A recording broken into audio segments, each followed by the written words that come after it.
Hello, everyone. Welcome to the Newsbrowse News broadcast. According to Al Jazeera, Russian forces have targeted the Ukrainian city of Zaporizhzhia with glide bombs, killing 5 people and injuring 11 others. Local Governor Ivan Fedorov confirmed the toll, noting that the aerial strikes caused extensive damage to both residential and non-residential structures. The escalations continue as diplomatic talks remain stalled. In eastern Ukraine, another aerial strike in Kharkiv killed 1 person and injured 9 others, while drone strikes in Kharkiv wounded an elderly resident. Amid these developments, Ukrainian President Volodymyr Zelenskyy delivered a nightly address warning citizens that Russia is actively preparing for a massive attack in the coming hours, urging everyone to pay close attention to air raid sirens. Concurrently, Zelenskyy confirmed that Ukrainian forces successfully targeted an oil refinery in Russia's western Siberian region of Tyumen. In response, Russia's Ministry of Defense reported that its air defenses intercepted Jash-187 Ukrainian drones overnight, following Ukraine's largest ever drone assault on Moscow just days prior. According to a report by the Epoch Times, U.S. President Donald Trump has issued a stern warning to Iran, stating that the country must reach a final agreement with the United States within 60 days. Speaking at Joint Base Andrews on Friday, June 19th, President Trump affirmed the recently signed U.S.-Iran Memorandum of Understanding, but warned of unpleasant actions if negotiations stall. Trump highlighted that military actions within a single week had severely impacted Iran's Navy, Air Force, and defense systems.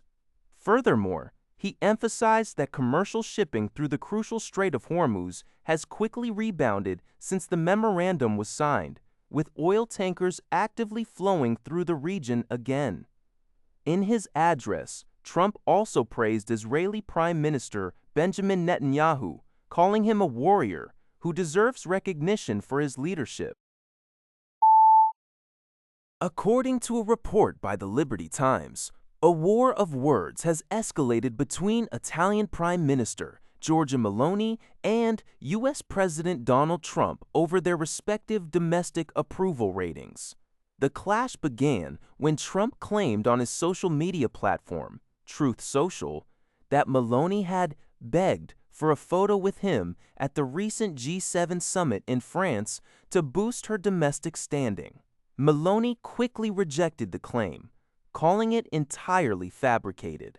In a direct response on Instagram, Meloni stated in English that Trump's continuous and unprovoked attacks are pointless, suggesting that her approval rating is none of his business and advising him to focus on his own instead.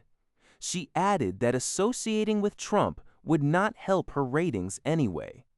According to recent polling, Meloni's approval rating has recovered to around 35%, while her party leads domestic polls at 28%.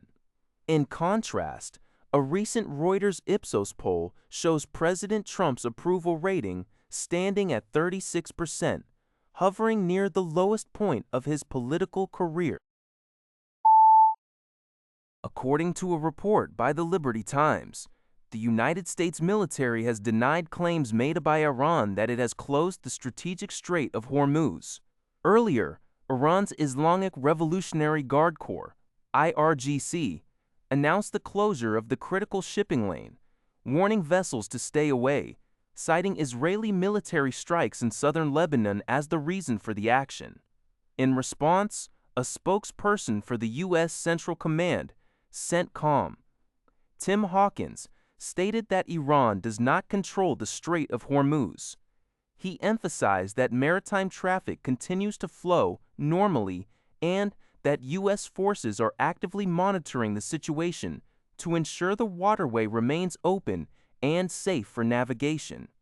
This sudden escalation comes after the U.S. and Iran recently signed a peace treaty aimed at paving the way for further negotiations, raising concerns that Iran's latest move could cast a shadow over the future of the agreement. An Al Jazeera cameraman, Ahmed Wishah, has been killed in an Israeli air attack targeting a house in the Boraj refugee camp in central Gaza. According to Al Jazeera colleagues, the strike was part of a series of Israeli attacks on Saturday that claimed the lives of at least 10 people across the Gaza Strip, including a family of 4 in Gaza City. Al Jazeera Network released a statement strongly condemning the killing of the Al Jazeera Mubashir correspondent, calling it a flagrant violation of international law and a continuation of Israel's systematic policy of targeting journalists to silence the truth. Ahmed Wishah is the brother of Mohammed Wishah, another Al Jazeera journalist who was killed by Israeli shelling in April. In both cases, the Israeli military accused the brothers of being Hamas operatives, though it provided no evidence to support these allegations. According to the Committee to Protect Journalists, at least 260 Palestinian journalists have been killed since Israel's war on Gaza escalated in October 2023. The local health ministry reports that tens of thousands of Palestinians have lost their lives in the ongoing conflict. That's all for this video. Thank you for watching. See you in the next video.